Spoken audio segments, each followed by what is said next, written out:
ધાણા, લસણ, આદુ, મરચાં મોટા છે, મરચી છે, મીઠું છે ને મિક્સરમાં જો કરી નાખીશ ગ્રીન ચટણી ને લીંબુ નાખીશ. સેન્ડવીચ બનાવી છે ને એટલે પેલા ગ્રીન ચટણી બનાવી નાખું.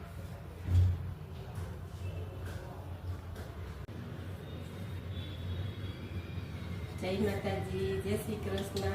સાંજના વાગી ગયા છે 7. આજે બનાવવાની છે સેન્ડવીચ. એટલે જો સેન્ડવીચ માટેનો છે ને મસાલો એ અમે વઘારીએ. પૂરેપૂરું એમને ન કરીએ. જો આમાં આદુ લસણની પેસ્ટ, આદુ લસણની પેસ્ટ નાખી છે,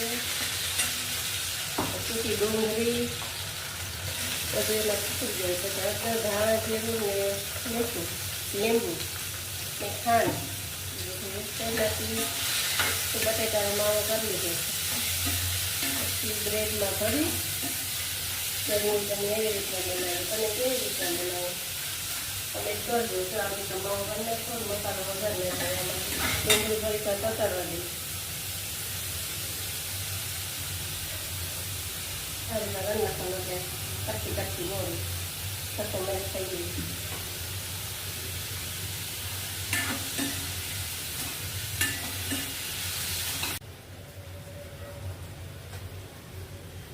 ગરમ મસાલો, હળદર, ધાણા જીરું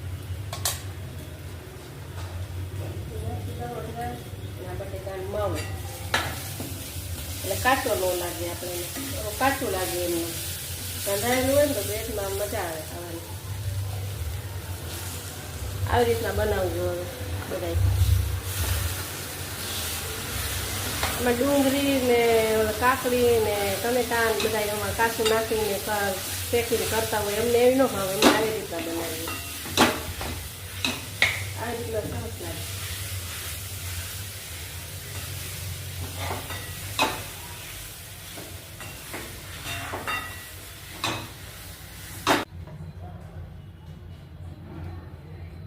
તો સેન્ડવીચ ભરું છું. હવે પેલા ઘી લગાડી લઉં. ઘી લગાડી પછી જો આ 3 જાતની ટમેટા કેચપ, પછી આ લાલ ચટણી તીખી તમતમતી. રાજેશને તીખું બહુ ભાવે એટલે આ તીખી બનાવી નાખી. અને આમાં છે ગ્રીન ચટણી.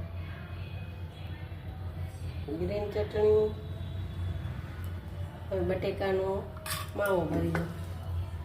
બટેકાનો માવો જો જાજો ભરાય મજા આવે.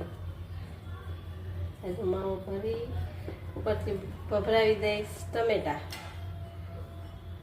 એમાં નથી નાખ્યા ઉપર